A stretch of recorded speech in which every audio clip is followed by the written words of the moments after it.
Nendlebe ngize nendaba allegedly uKing Mkhwanazi namhlanje uzohlangana ne-evidence leader lapha ku-ADCOC committee lungiselelo kokugcina ke ukuthi kusasa izokwazi ukuthi ihlale ADCOC committee nokuyila izovela khona futhi uMkhwanazi.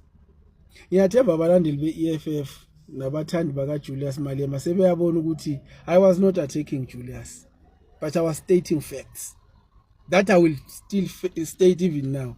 Ukuthi uMkhwanazi said he will only be available after the 24th of September. So if i-ADCOC committee yamdinga shuthi izomthola after i-24th ka September.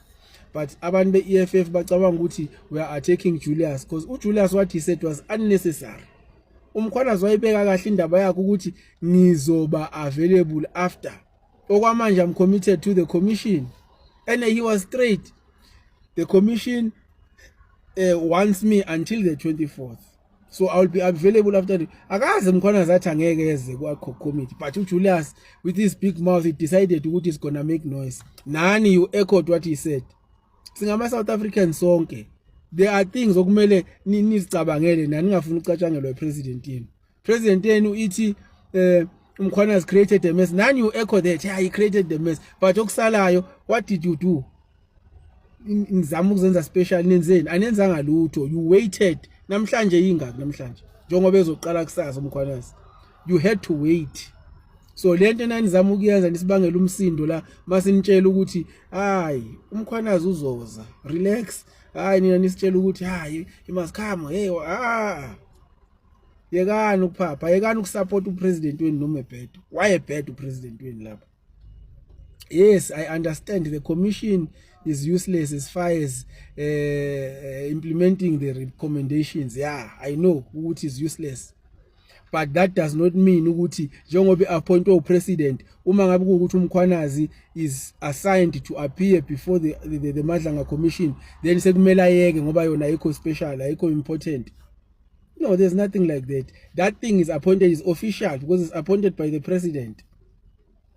Ukuthi MK ayihambisani nayo nani, that is another matter, but ngiyazi ukuthi nina vele ninengqondo ezincanyana. Kona bebehlala bethi hey manje senithi iMK yebo vele samsani nayo. Akungeke sikuphike lokho because siyazi ukuthi it's a waste of money, more than 100 million that is wasted there. Ama recommendations akhona they are useless. However, because it's appointed by the president and uMkhwanazi usevumile kuvunyelweni ukuthi uzo appear before the Madlanga commission, then there's nothing that Julius can do. That's what I told you.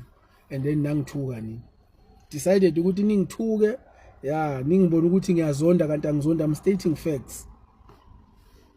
So injalo nje indaba ini ADCOC committee ke yenu khani izoqala manje lebe nikhalela kakhulu kangaka. I'm not against the ADCOC committee because at least it can enforce izinto ezifindile during the lokuzana, but okubalekile ukuthi they are all official.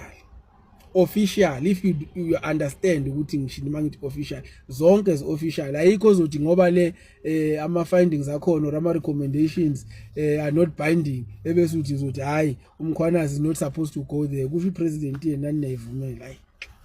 Hayi ma EFF abanye bathi nginganibizi ngale ngemidlwane, hayi kodwa niyiyo mayikhonkotha nje enkulu unyoko nani niyalokhuza niyananela namncedisa hayi akakhulume angasukhonkotha. Tell him to speak and akhuluma into enengqondo, angakhulumi nje just for the sake of maybe draw attention. No, mele akhuluma into enengqondo. Julius ayekuphapha this thing of his grandstanding, chasing cloud.